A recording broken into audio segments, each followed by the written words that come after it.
नमस्कार विद्यार्थियों। आज के वीडियो में हम राजस्थान के मंदिर स्थापत्य के बारे में अध्ययन करेंगे, जिसके अंतर्गत हम देलवाड़ा के मंदिर एवं रणकपुर के मंदिरों के स्थापत्य संबंधी जो उनकी विशेषताएं हैं उनके बारे में चर्चा करेंगे। देलवाड़ा के मंदिर माउंट आबू के बस अड्डे से लगभग 1.5 मील की दूरी पर स्थित देलवाड़ा के मंदिर हैं। ये जो मंदिर हैं ये नागर शैली में निर्मित है और 5 श्वेतांबर जैन मंदिर हैं, जिनमें प्रथम 2 जो मंदिर हैं वो स्थापत्य कला की दृष्टि से बड़े महत्व के हैं। डाक विभाग ने 14 अक्टूबर 2009 को दिलवाड़ा जैन मंदिर पर एक डाक टिकट भी जारी किया है। ये जो दिलवाड़ा के मंदिर हैं इनका निर्माण श्वेत संगमरमर के पत्थर से हुआ है। पहला जो मंदिर है दिलवाड़ा मंदिर समूह में वो है विमलव शाही का मंदिर। ये दिलवाड़ा परिसर का भव्यतम मंदिर है तथा इसका निर्माण गुजरात के सोलंकी राजा भीमदेव के मंत्री एवं सेनापति विमल शाह ने शिल्पकार कीर्तिधर के निर्देशन में 1031 ईस्वी में करवाया था। इस समय आबू पर परमार राजा धंधुक का राज्य था, जिससे की भूमि लेकर ये मंदिर विमल शाह ने बनवाया था। ये जो मंदिर है विमलव शाही का जैन मंदिर, ये भगवान आदिनाथ को समर्पित है, जो कि जैनियों के प्रथम तीर्थंकर थे। इसमें जो मूर्ति है भगवान आदिनाथ की, उस मूर्ति में जो आंखें हैं वो हीरों की है, जो स्वयं प्रकाशमान है तथा चमकदार पत्थरों का नेकलेस भी इसमें अद्वितीय है। दूसरा है लुणव शाही का मंदिर, जिसका निर्माण सोलंकी अथवा बघेल राजा वीर ध्वल के महामंत्री वास्तुपाल और तेजपाल नामक भाइयों द्वारा 1230 ईस्वी में मुख्य शिल्पी शोभन देव के निर्देशन में किया गया। ये जो मंदिर है लुणव शाही का, ये जैनियों के 22वें तीर्थंकर नेमिनाथ को समर्पित है। तीसरा है पितलहर या भीमाशाह का मंदिर। ये अहमदाबाद के सुल्तान दादा के मंत्री भीमशाह ने बनवाया। जैन तीर्थंकर आदिनाथ की 108 मन की जो धातु प्रतिमा है इसमें पीतल की है, इसके कारण इसे पितलहर कहा जाता है। यह मूर्ति 1469 में गुर्जर सिरमाल जाति के मंत्री मंडन के पुत्र मंत्री सुंदर एवं गंधा ने स्थापित की। चौथा मंदिर है खारातारा वसी पार्श्वनाथ जैन मंदिर। यह भगवान पार्श्वनाथ को समर्पित है और 1458 अर्थात 15वीं शताब्दी में इसका निर्माण मंडलिक ने करवाया। यह जो मंदिर है 3 मंजिला है, जो कि देलवाड़ा के सभी मंदिरों में सबसे ऊंचा है। इसे चौमुखा पार्श्वनाथ मंदिर व सिलावटों का मंदिर भी कहते हैं। पार्श्वनाथ जैन धर्म के 23वें तीर्थंकर थे। 5वां है श्री महावीर स्वामी का मंदिर। 1582 में निर्मित महावीर स्वामी का लघु मंदिर है। देलवाड़ा के मंदिर स्थापत्य की मुख्य विशेषताएं। पहला है भीतरी भागों में तक्षण कला का प्रयोग। देलवाड़ा के जो मंदिर है उनमें खंभों, छतों, मंडपों, द्वारों आदि की जो तक्षण कला है वो अनुपम है। खंभों और छतों पर किए गए तक्षण से ऐसा प्रतीत होता है कि ये संगमरमर पत्थर की न होकर सफ़ेद कागज की हो, जिसे शिल्पकार ने अपनी छेनी से नहीं बल्कि कैंची से इन्हें काटकर डिजाइन किए हो। मंदिर के सभा मंडप पर एक अर्धवर्ताकार छतरी है जो 8 चतुष्कोणीय खंभों पर टिकी हुई है। खंभों का प्रत्येक युग्म एक तोरण द्वार से संबंध है, जिसका शिल्प सौष्ठव देखते ही बनता है। खंभों के बीच की जगह पर छाई हुई गुंबदकार छतें किसी भी दर्शक का ध्यान आकर्षित किए बिना नहीं रह सकती।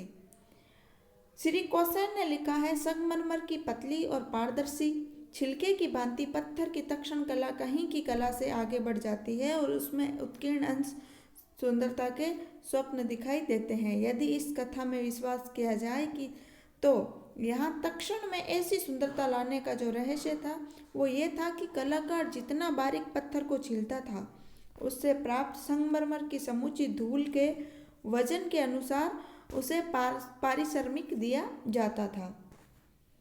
दूसरी विशेषता है जनजीवन की विविध झांकियों से संबंधित मूर्तियों का उपयोग, जिससे कि उस समय की वेशभूषा, रीति रिवाज और व्यवहार का समुचित ज्ञान प्राप्त होता है। आदिनाथ मंदिर की भीतरी सतह पर रामायण व महाभारत आदि महाकाव्यों की अनेक कथाएं उत्कीर्ण हैं। रास मंडल में गोपियों के घिरे कृष्ण को फूलों व पत्तियों की कारीगरी में उभार कर बनाया गया है। सभा मंडप के आगे निज मंदिर है, जिसमें ऊंची वेदी पर सप्त धातु निर्मित आदिनाथ की विशाल मूर्ति है। मूर्तियों से गुरु शिष्य के संबंध व राजसभा के शिष्टाचार का भी ज्ञान होता है।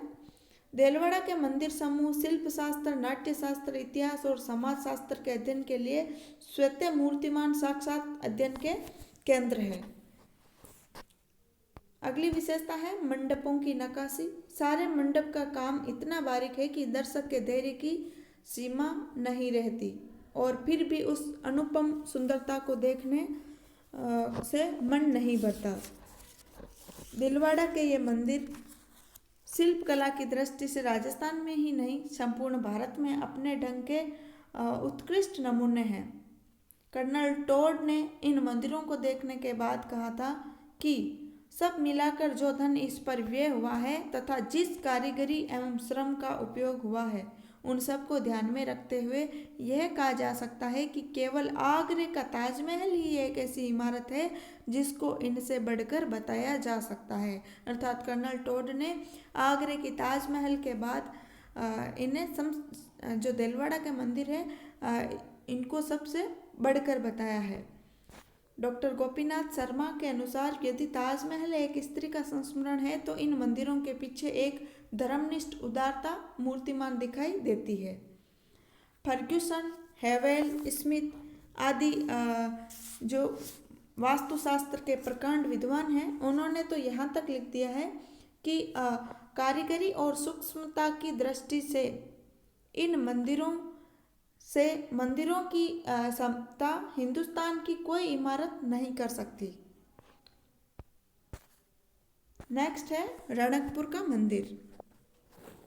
रणकपुर का जो जैन मंदिर है, ये भी जैन मंदिर है। ये मंदिर रानी स्टेशन से 7 मील, फालना स्टेशन से 12 मील और सादड़ी से 6 मील की दूरी पर राजस्थान के पाली जिले में स्थित है। पाली के देसूरी तहसील में रणकपुर के मंदिर है। इसका निर्माण महाराणा कुंभा के काल में पोरवाल जाति के धर्नक शाह अथवा धन्ना सेठ ने शिल्पी देपाक, जो कि सोमपुरा जाति का ब्राह्मण था देपाक, उसकी देख रेख में 1439 ईस्वी में करवाया था। मंदिर की भूमि पोरवाल धन्ना सेठ ने महाराणा कुंभा से खरीदी थी। धर्नक शाह द्वारा निर्मित होने के कारण इसे धरणी विहार भी कहते हैं। श्वेतांबर जैन मंदिर ये जो है रणकपुर का, ये प्रथम तीर्थकर आदिनाथ को समर्पित है। मह नामक कवि ने इसे त्रिलोक्य दीपक तथा ज्ञान विमल सूरी ने नलिनी गुल्म विमान की सी रचना बताया है। मंदिर के प्रवेश मार्ग पर लगे शिलालेख में इसे त्रिलोक्य दीपक तथा श्री चतुर्मुख युगाधीश्वर विहार कहा गया है। इस मंदिर के चारों ओर द्वार हैं और मंदिर में प्रथम तीर्थकर आदिनाथ की प्रतिमा प्रतिष्ठित है। इसके अलावा 2 और जैन मंदिर है जिनमें पार्श्वनाथ और नेमिनाथ की प्रतिमाएं प्रतिष्ठित है। इस मंदिर की प्रतिष्ठा सोम सुंदर सूरी के द्वारा कराई गई। मंदिर का निर्माण 48,000 वर्ग फुट जमीन पर किया गया है। मूल नायक आदिनाथ की 4 प्रतिमाएं हैं जो कि एक उच्च पीठिका पर विराजमान है। ये जो प्रतिमाएं हैं 5 फुट ऊंची है तथा एक दूसरे की पीठ से लगी हुई चारों दिशाओं में मुख किए हुए हैं, इसलिए ये मंदिर चौमुखा कहलाता है। इस मंदिर में कुल 24 मंडप, 84 शिखर और 1444 स्तंभ है। ये कई एग्जाम्स में पूछा गया है, कंपटीशन एग्जाम्स में, कि रणकपुर के मंदिर में कितने स्तंभ है। 1444। मंदिर की बनावट, जो रणकपुर का जो मंदिर है ये एक ऊंचे चबूतरे पर निर्मित है तथा तोरण द्वार में प्रवेश हेतु लगभग 25 सीढ़ियाँ चढ़कर जाना पड़ता है। तोरण द्वार के बरामदे की छत पर अनेक मूर्तियां उत्कीर्ण हैं जो मानव की सहज अवस्था बतलाती हैं। मंदिर के प्रत्येक द्वार के सामने सभा मंडप है जो कि तथा उसके आगे पूजा गृह है। प्रत्येक सभा मंडप के सामने छोटा मंदिर है जो खूंट का मंदिर कहलाता है। खूंट के मंदिरों के सामने खंभों पर आधारित 4 मंडपों का समूह है। सबसे बड़ा मंडप मुख्य द्वार के सामने है जिनमें 16 खंभों पर दोहरे शिखर है। इस मंडप की छत पर नृत्य करती हुई स्त्रियों को उत्कीर्ण किया गया है, जिसमें कोई स्त्री श्रृंगार करती हुई, कोई घुंघरू बांधती हुई, कोई वीणा और बांसुरी बजाती हुई और कोई नृत्य मुद्रा में है। मंदिर के चारों ओर 80 छोटी व 4 बड़ी देवकुलिकाएं हैं जिनमें महावीर, अजितनाथ, पार्श्वनाथ, धर्मसार आदि की मूर्तियां हैं।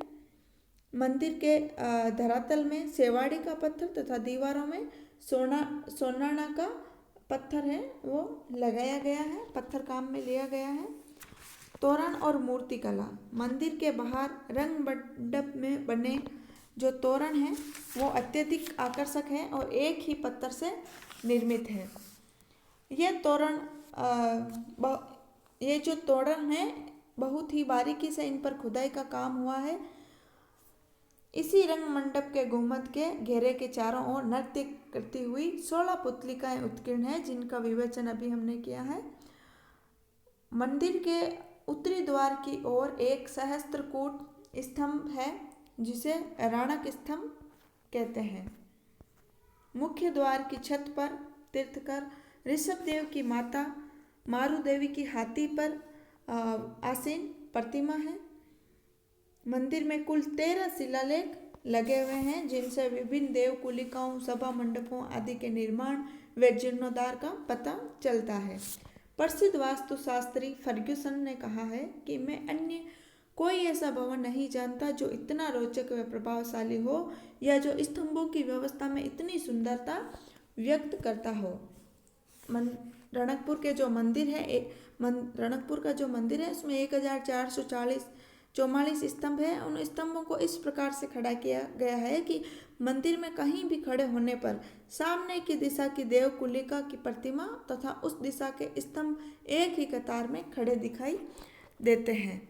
किसी भी स्तंभ का अलंकरण दूसरे स्तंभ के अलंकरण से साम्यता नहीं रखता। कलात्मकता के लिए ये जो रणकपुर का मंदिर है इसकी कलात्मकता के लिए एक लोकोक्ति भी प्रसिद्ध है कि देलवाड़ा की कोतरनीन रणकपुर की मांडनी, अर्थात उत्कीर्ण सौंदर्य के लिए देलवाड़ा के मंदिर और रचना शिल्प के लिए रणकपुर के जो मंदिर है वो अनुपम है। नेमिनाथ का मंदिर जो आदिनाथ का मंदिर है रणकपुर में, उसके पास ही चौमुखा जिसे चौमुखा मंदिर कहा जाता है उसके निकट ही नेमिनाथ का मंदिर है। इस मंदिर की दीवारों पर नग्न और संभोग करते हुए युगलों की मूर्तियां उत्कीर्ण हैं। इस कारण इस मंदिर को पातरियों देवरों या वेश्यों का मंदिर भी कहते हैं। नेक्स्ट है पार्श्वनाथ का मंदिर। नेमिनाथ के मंदिर के साथ ही पार्श्वनाथ का मंदिर है जिसका मुख्य द्वार पूर्व दिशा की ओर है। पार्श्वनाथ के इस मंदिर से थोड़ी दूर ही सूर्य मंदिर बना हुआ है। प्रारंभ में सूर्य मंदिर में बरामदा मंडप पे गर्भगृह थे, किंतु अब इसका बरामदा नष्ट हो गया है और मंडप की छत भी गिर गई है। गर्भगृह में सूर्य की मूर्ति 7 घोड़ों वाले रथ पर आधारित है तथा गर्भगृह के द्वार के ऊपर गणेश की मूर्तियां हैं जिसके दोनों ओर 5-5 मूर्तियां हैं। प्रथम को छोड़कर से सभी 9 ग्रहों की है। द्वार के दोनों ओर की ताकों में सूर्य की मूर्तियां हैं। चौखट पर शिव तथा उसके दाहिनी ओर एक देवी की जो संभवतः पार्वती है तथा ब्रह्मा की मूर्ति के दाईं ओर एक देवी जो कि संभवतः लक्ष्मी है सहित विष्णु की प्रतिमाएं भी है।